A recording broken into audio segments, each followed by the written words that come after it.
And educationist Taiwo Alalade joins us from Ibadan for more discussion on this. Good to have you join us.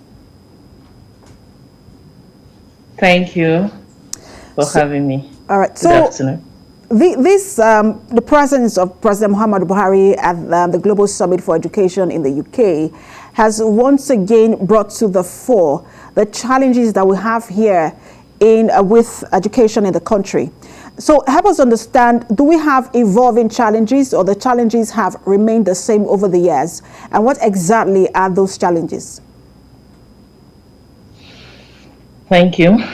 There are lots of challenges. Now, you agree with me that we are actually behind other countries. We are developing, but not at the rate at which we should. We've had issues. Let's talk about security. Now, Kaduna schools they are closed down. And don't forget, the SS3 students are supposed to be writing exams at this time.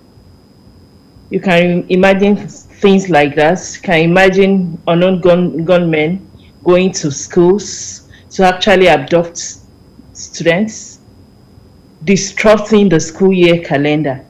Then we also have issues with technology. We have our infrastructures are not enough. We don't have the teachers are not even motivated enough.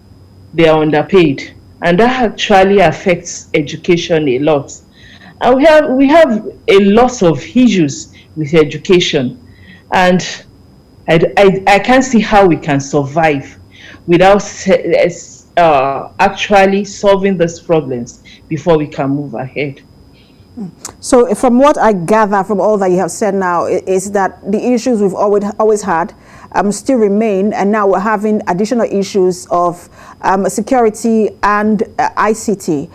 But there are people who say that some of these issues are there because we do not have, as it were, the national plan for education as to what we want to achieve with education nationally.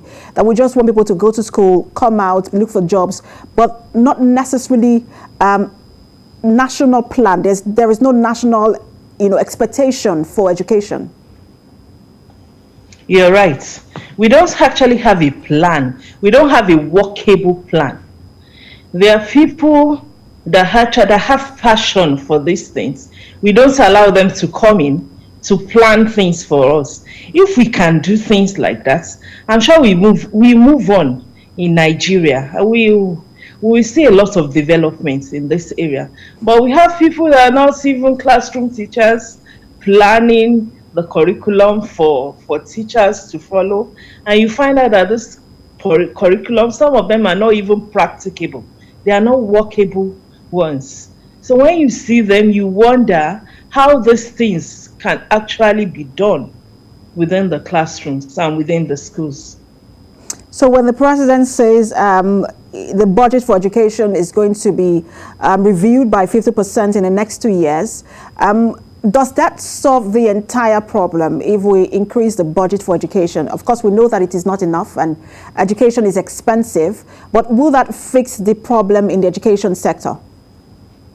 It should fix the problem if it's well implemented. It's one thing for funds to be released, is another thing for these funds to be made use of where it should be.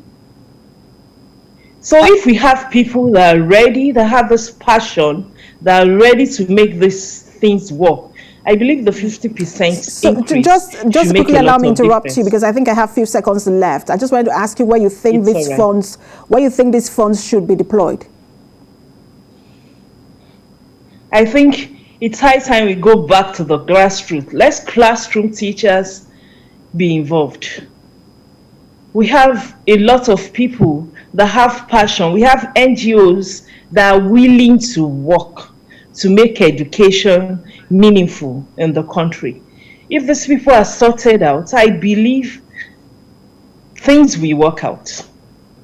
Not just releasing the funds, but let people that are ready and they have the wherewithal to do these things, let them come into into the picture, and we see how things work.